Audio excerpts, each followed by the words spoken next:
Hello നമസ്കാരം, ഞാൻ ബിന്ദുവാണ് കേട്ടോ. വളരെ പെട്ടെന്ന് തയ്യാറാക്കാവുന്നതും വളരെ ടേസ്റ്റിയുമായ ഒരു ഡെസേർട്ട് ഐറ്റമാണ് ഇന്നത്തെ എൻ്റെ റെസിപ്പി. ഒരു ക്യാരറ്റ് ഹൽവയാണിത്. വളരെ ഈസിയായ മെത്തേഡിൽ ഒരു 15 മിനിറ്റ് കൊണ്ടാണ് ഞാൻ ഈ ഹൽവ തയ്യാറാക്കുന്നത്. അപ്പോൾ ഈ വീഡിയോ നിങ്ങൾക്ക് ഇഷ്ടമാവുകയാണെങ്കിൽ ലൈക്ക് ചെയ്യാനും നിങ്ങളുടെ വേണ്ടപ്പെട്ടവർക്ക് ഷെയർ ചെയ്യാനും മറക്കല്ലേ. പിന്നെ എൻ്റെ ചാനൽ സബ്സ്ക്രൈബ് ചെയ്യാത്തവരുണ്ടെങ്കിൽ പ്ലീസ് ഒന്ന് സബ്സ്ക്രൈബ് ചെയ്യണം കേട്ടോ. ബെൽ ബട്ടൺ പ്രസ് ചെയ്ത് ഓൾ എന്ന ഓപ്ഷൻ കൊടുക്കാനും മറന്നു പോവല്ലേ. അപ്പോൾ റെസിപ്പിയിലേക്ക് കിടക്കാം. ഇതിനു വേണ്ടി ഞാൻ കുറച്ച് ക്യാരറ്റ് എടുത്തിട്ടുണ്ട്. ഇത് തൊലിയൊക്കെ കളഞ്ഞ് ചീകി എടുക്കണം. ഞാൻ ക്യാരറ്റ് ചോപ്പ് ചെയ്തെടുത്തു കേട്ടോ. ഞാൻ ചോപ്പ് ചെയ്തെടുക്കുകയാണ് ചെയ്തത്. വേണമെങ്കിൽ ഗ്രേറ്റ് ചെയ്തെടുക്കാം, അല്ലെങ്കിൽ തീരെ ചെറിയ കഷ്ണങ്ങളാക്കി മുറിച്ചെടുക്കുകയും ചെയ്യാം. ചോപ്പ് ചെയ്തതിന് ശേഷം ഇത് 4 കപ്പ് ക്യാരറ്റ് ഉണ്ട്. ഇത് ഞാനിതിന് വേണ്ടി കുറച്ച് കാഷ്യൂം ബദാമും എടുത്തിട്ടുണ്ട്. ഇത് ചെറിയ പീസസ് ആക്കി കട്ട് ചെയ്തെടുക്കാം. ഇതിനു വേണ്ടി ഒരു കടായി അടുപ്പത്ത് വെച്ചിട്ടുണ്ട്. ഇതിലേക്ക് കുറച്ച് നെയ്യിട്ട് കൊടുക്കാം. 1.5 സ്പൂൺ നെയ്യിട്ട് കൊടുക്കുന്നുണ്ട്. ഇതിലേക്ക് ക്യാരറ്റ് ചേർത്ത് കൊടുക്കാം. നന്നായിട്ട് ഇങ്ങനെ ഇളക്കി കൊടുക്കാം. ഈ നെയ്യിൽ കിടന്നിട്ട് ക്യാരറ്റ് ചെറുതായിട്ടൊന്ന് ഫ്രൈ ആയി കിട്ടണം. ക്യാരറ്റ് കുറേശ്ശെ ഇങ്ങനെ ഫ്രൈ ആയി തുടങ്ങുന്നുണ്ട്. ക്യാരറ്റ് അത്യാവശ്യം നന്നായിട്ടൊന്ന് ഫ്രൈ ആയി കിട്ടിയിട്ടുണ്ട്. ഇതൊരു 5 മിനിറ്റ് ഞാൻ ഫ്രൈ ചെയ്തു കേട്ടോ. ഇത് ചെറുതായിട്ടൊന്ന് ഫ്രൈ ആയി. ഇനി ഇതിലേക്ക് 1 കപ്പ് പഞ്ചസാര ഇട്ട് കൊടുക്കുകയാണ്. 4 കപ്പ് ക്യാരറ്റിന് 1 കപ്പ് പഞ്ചസാരയാണ് ഞാൻ യൂസ് ചെയ്യുന്നത്. പഞ്ചസാരയുടെ അളവൊക്കെ അവനവൻ്റെ ഇഷ്ടത്തിനനുസരിച്ച് കൂട്ടും കുറയ്ക്കുകയൊക്കെ ചെയ്യാം കേട്ടോ. പഞ്ചസാര നന്നായി അലിഞ്ഞ് വരുന്നുണ്ട്. ഈ പഞ്ചസാര പാനിയിൽ കിടന്നിട്ട് ക്യാരറ്റ് വെന്ത് കിട്ടണം. നന്നായിട്ട് ഇളക്കി യോജിപ്പിച്ചു. പഞ്ചസാര പാനിയായി വന്നിട്ടുണ്ട്. 2 മിനിറ്റ് ഇതൊന്ന് അടച്ച് വയ്ക്കാം.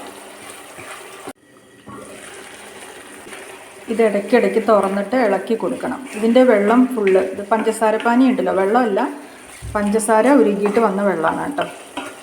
പഞ്ചസാര പാനിയാണ്. ഈ പഞ്ചസാര പാനി മൊത്തം വറ്റുന്നത് വരെ ഇങ്ങനെ വേവിച്ചെടുക്കണം.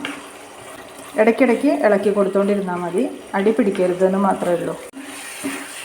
പഞ്ചസാര ചേർത്തതിന് ശേഷം മീഡിയം ഫ്ലെയിമിൽ വെച്ചിട്ടാണ് ഞാനിതിങ്ങനെ വേവിച്ചെടുത്തത്. മീഡിയം ടു ഹൈ ഫ്ലെയിമിൽ നമുക്ക് സ്റ്റൗ വെക്കാം കേട്ടോ. പഞ്ചസാര ശരിക്കും വറ്റി. ക്യാരറ്റിലേക്ക് പഞ്ചസാര ശരിക്കും പിടിച്ചു. ക്യാരറ്റൊക്കെ പഞ്ചസാര പാനിൽ കിടന്ന് വെന്ത് വന്നു. ഈ സമയത്ത് ഇതിലേക്ക് പാല് ചേർത്ത് കൊടുക്കാം. 1 കപ്പ് പാലാണ് ചേർത്ത് കൊടുക്കണം കേട്ടോ. ഒരുപാട് പാല് ഞാൻ ചേർത്ത് കൊടുക്കണില്ല. 4 കപ്പ് ക്യാരറ്റിന് ഞാൻ 1 കപ്പ് പാലാണ് ചേർത്ത് കൊടുക്കുന്നത്. ഇനി ഞാൻ സ്റ്റൗ ഫുള്ളിൽ വയ്ക്കുകയാണ്.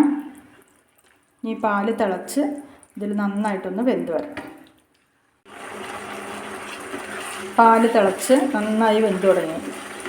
ഇത് ഏകദേശം ഇങ്ങനെ കുറുകി തുടങ്ങുന്നുണ്ട് കേട്ടോ. ഇത് ഫുള്ളിങ്ങനെ വറ്റി കിട്ടണം.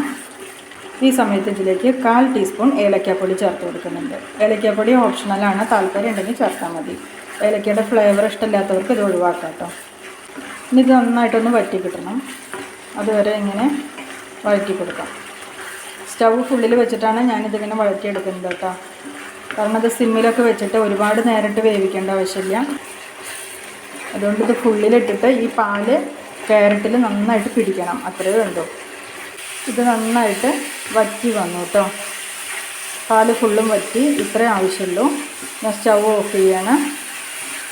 സ്റ്റൗ ഓഫ് ചെയ്തു. ഇനി ഇതിലേക്ക് നുറുക്കി വെച്ച ബദാമും അണ്ടിപ്പരിപ്പും ഇതിലേക്ക് വിതറി കൊടുക്കണം.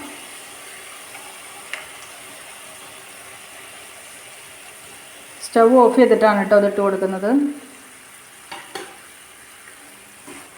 ഇനി നന്നായിട്ട് ഒന്നും കൂടി ഒന്ന് ഇളക്കാം.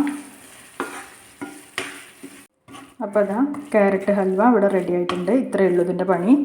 ഇനി ഇത് ഒന്ന് തണുക്കട്ടെ. തണുത്തതിന് ശേഷം ഇതൊരു ബൗളിലേക്ക് മാറ്റാം.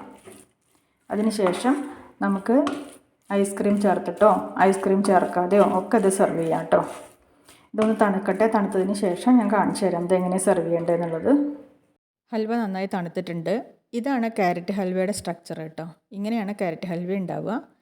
ക്യാരറ്റ് ഹൽവ ഒരു ബൗളിലേക്ക് കുറച്ച് പകർത്തിയെടുത്ത് നമുക്ക് സെർവ് ചെയ്യാം. ഇത് ഒരു രീതി. ഇനി ഒരു രീതി, ഒരു പ്ലേറ്റിൽ കുറച്ച് ക്യാരറ്റ് ഹൽവയും വാനില ഐസ്ക്രീമും എടുക്കുക. വാനില ഐസ്ക്രീമും ക്യാരറ്റ് ഹൽവയും കൂടി മിക്സ് ചെയ്ത് കഴിക്കുന്നതാണ് അടുത്തൊരു രീതി.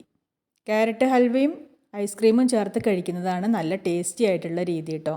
ഐസ്ക്രീം വേണ്ടാന്നുള്ളവർക്ക് ഐസ്ക്രീം ഒഴിവാക്കി ഹൽവ മാത്രമായിട്ടും കഴിക്കാം. നമ്മുടെ വീട്ടിൽ സാധാരണയുള്ള ഇൻഗ്രീഡിയൻസ് വെച്ചിട്ട് വളരെ കുറഞ്ഞ സമയം കൊണ്ട്, അതായത് ഒരു 15 മിനിറ്റ് കൊണ്ട് നമുക്ക് സ്വാദിഷ്ടമായ ക്യാരറ്റ് ഹൽവ ഉണ്ടാക്കിയെടുക്കാൻ പറ്റും.